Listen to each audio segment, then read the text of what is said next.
हाँ जी students, now I am going to tell you about the pipelining processes. This is very important topic of computer architecture, parallel processing, and it will definitely come in your examination. Last 5 सालों के आप paper देख लो, उसमें ये question आया है और 15 marks to 20 marks का ये क्वेश्चन हर बार आता है और एक्सप्लेनेशन ही इसकी आती है, डेफिनेशन टाइप पे नहीं आता, इसकी एक्सप्लेनेशन ही आती है।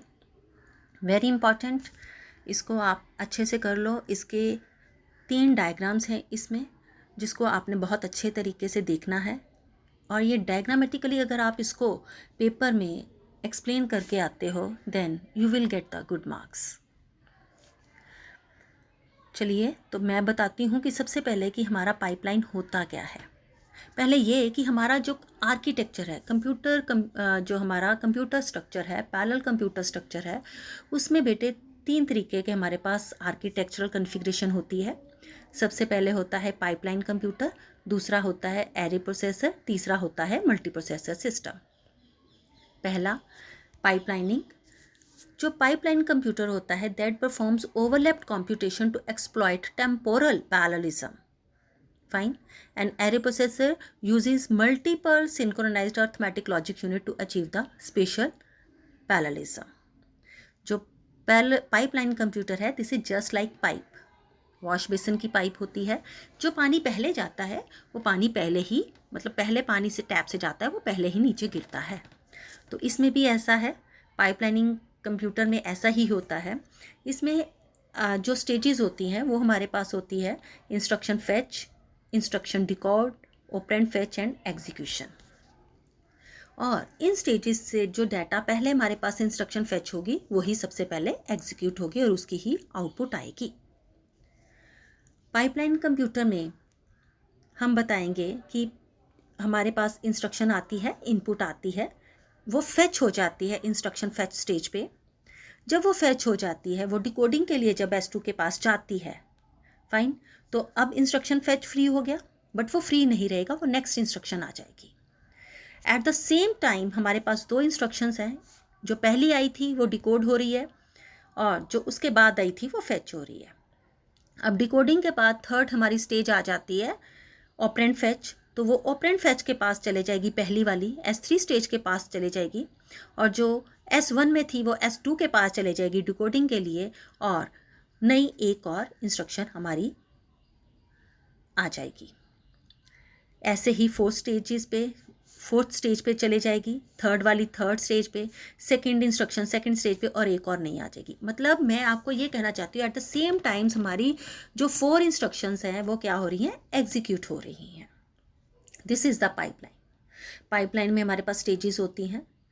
इसमें आपको मैं सिंपल ही बता रही हूँ, अगर आपको 10 मार्क्स का क्वेश्चन आता है तो आपको सिंपली ही इसमें बताना है, इसमें आपको लैचेस वगैरह के बारे में नहीं बताना। बट जो लैचेस होता है that is just like the cache memory, ठीक है, तो वो 2 स्टेजेस के बीच में हम यूज़ करते हैं। अगर आपको क्वेश्चन 25 मार्क्स का आता है या प्रिंसिपल्स आ जाते हैं पाइपलाइनिंग के, तो हमने लैचेस का डायग्राम बनाना है और उसको एक्सप्लेन करना है। अगर हमें 15 मार्क्स का आता है तो हमें पाइपलाइन की डेफिनेशन बता के नॉन पाइपलाइन कंप्यूटर्स भी एक्सप्लेन करने हैं, ताकि थोड़ा सा डिफ्रेंशिएट हो जाए, और डायग्राम्स इसके बनाने हैं। अब मैं आपको बताऊंगी कि जो पाइपलाइन है उस पे एट द सेम टाइम चारों इंस्ट्रक्शंस क्या होती हैं, फील्ड होती हैं, बट ऐसा नॉन पाइपलाइनिंग में नहीं है। देखिए, जैसे नॉन पाइपलाइनिंग में पहली इंस्ट्रक्शन आई, जब तक वो प्रोसेस नहीं होती उसकी आउटपुट नहीं आ जाती, दूसरी नहीं आएगी। फॉर एग्जाम्पल, हमारे क्लासरूम्स होते हैं, सपोज करो आपके पास क्लासरूम है, ठीक है, या आपको क्लासरूम छोड़ो, लैब मैंने आपको प्रोवाइड की है।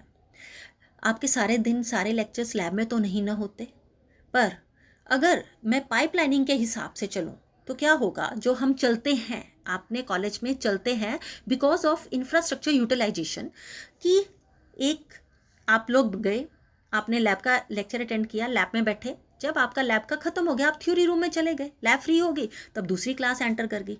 मतलब एट द सेम टाइम आप आपने अपनी क्लास लगाई, उसके बाद आप अपनी थ्योरी क्लास में चले गए और दूसरी क्लास लैब में एंटर होगी जिन्होंने हमने लैब लगाई और टाइम टेबल हमने ऐसे बनाया है।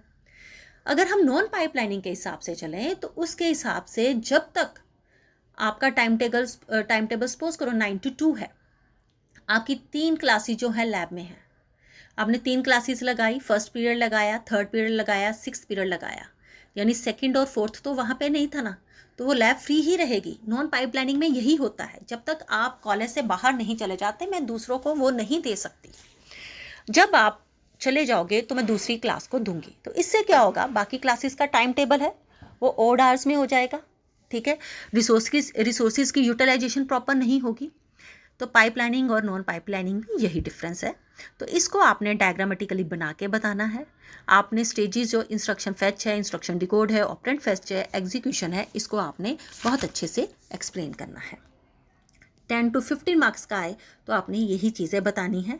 अगर इससे ज़्यादा मार्क्स का आता है उसमें आपको आएगा भी प्रिंसिपल्स ऑफ पाइपलाइनिंग, तो उसमें पुत्र आपने क्या करना है, उसमें आपने एक्सप्लेन करना है अपना लैचेस को भी, ठीक है।